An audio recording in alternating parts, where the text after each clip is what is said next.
UP और उत्तराखंड की खबरों के लिए एबीपी गंगा को सब्सक्राइब करें और बेल आइकन दबाएं। प्रधानमंत्री नरेंद्र मोदी 30 नवंबर को अपने संसदीय क्षेत्र काशी के दौरे पर जा रहे हैं, जिसे लेकर यहां तैयारियां पूरी हैं। इस बार के दौरे पर सारनाथ में पीएम को दिया जाने वाला अंग वस्त्र और उसे बनाने वाले फिर से चर्चा में हैं। रिपोर्ट देखिए।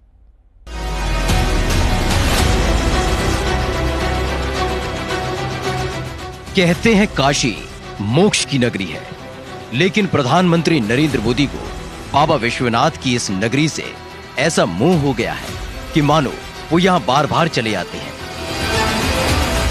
वैसे भी दुनिया जानती है कि वाराणसी के बारे में नरेंद्र मोदी ने प्रधानमंत्री बनने से पहले यही कहा था कि उन्हें किसी ने नहीं, मां गंगा ने बुलाया है। पहले मैं सोच रहा था कि भारतीय जनता पार्टी ने मुझे यहां भेजा है, फिर लगता है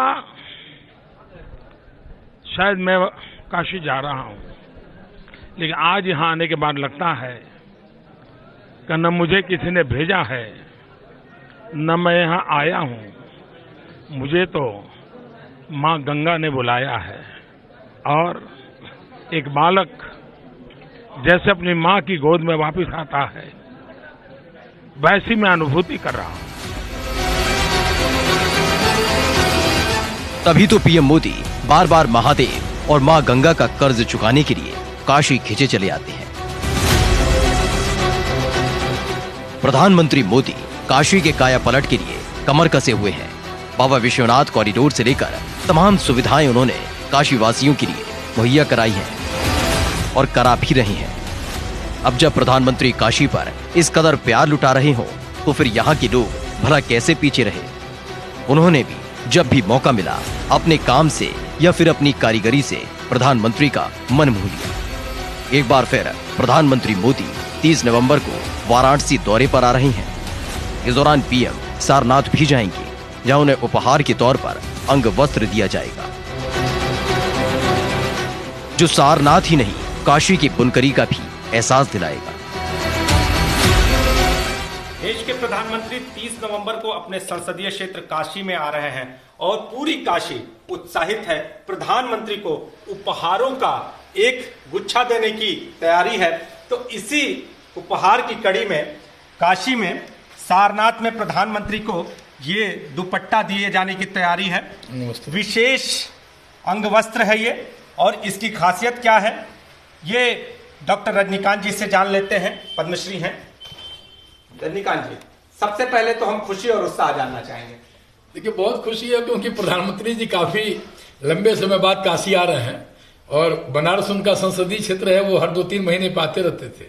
अभी वो यात्रा लगभग करीब 9 महीने होने जा रहा है। 16 फरवरी को प्रधानमंत्री जी आए थे और उस समय हमारी मुलाकात उनसे हुई थी और दीनदयाल हस्तकला संकुल में। प्रधानमंत्री जी की यह यात्रा कई रूप में थोड़ी सी अलग है। पूरी दुनिया जब वैश्विक महामारी से, कोरोना के कालखंड से जूझ रही है, इसमें भी वो संदेश दे रहे हैं अपने यहाँ के संसदीय क्षेत्र के लोगों को, बुनकरों को, शिल्पियों को, इसमें भी सबको जागृत रहना है। और देव दिवाली जो प्रकाश पर्व है, गुरु नानक देव का पर्व है, उसमें जब प्रधानमंत्री पहली बार आ रहे हैं देव दिवाली में काशी, तो सारनाथ की यात्रा भी उनकी हो रही है। 6 वर्ष के कार्यकाल में उनकी पहली सारनाथ यात्रा हो रही है। तो सारनाथ के लोग उत्साहित हैं। और सारनाथ में भगवान बुद्ध का जो सबसे प्रसिद्ध मंत्र, बुद्धम शरणम गच्छामि, धम्मम शरणम गच्छामि, संघम शरणम गच्छामि, और बौद्ध धर्म के अंदर जो पीपल की पत्ती का, जो बोधि वृक्ष है, उसकी पत्ती का बहुत महत्व है। तो उसको छाही गांव के मास्टर बुनकर बचेलाल मौर्य जी ने कैलीग्राफी विधि से इसको हैंडलूम पे तैयार किया। प्रधानमंत्री को दिया जाने वाला अंग वस्त्र इस वक्त खासा चर्चा में है, और क्यों नहीं। आखिर जो अंग वस्त्र प्रधानमंत्री को दिया जाने वाला होगा वो खास भी होगा और उसकी खासियतें भी होंगी। ऐसे में इस अंग वस्त्र को बनाने वाले बुनकर बच्चेलाल भी यहाँ के लिए खास ही हो गए हैं। इस बार भी बच्चेलाल काफी उत्साहित है और उनका उत्साहित होना बनता भी है। आखिर ये चौथा मौका है जब बच्चेलाल के हाथ का बना अंग वस्त्र प्रधानमंत्री धारण करेंगे। हर बार कुछ अलग करना उनकी खासियत है और इस बार भी वो कोई कोर कसर नहीं छोड़ना चाहते हैं। ये लगना है कि उनके लिए काशी आने में, उनके सांसदीय क्षेत्र का हमारे काशी है, वो बार बार मैं उनके लिए अंग वस्त्र जब आते हैं तो हमारे हाथ का मुझे खुशी रहता है कि मैं हमारे हाथ का अंग वस्त्र उनके कंधे पर हो। बहरहाल प्रधानमंत्री नरेंद्र मोदी के वाराणसी दौरे के लिए तैयारियां पूरी हो चुकी हैं। प्रधानमंत्री एक बार फिर अपने संसदीय क्षेत्र वाराणसी आ रहे हैं। ऐसे में यहाँ के लोगों में जोश और उत्साह के साथ इस उपहार पर भी लोगों की नजर बनी हुई है। वाराणसी से नीतीश पांडे की रिपोर्ट, एबीपी गंगा।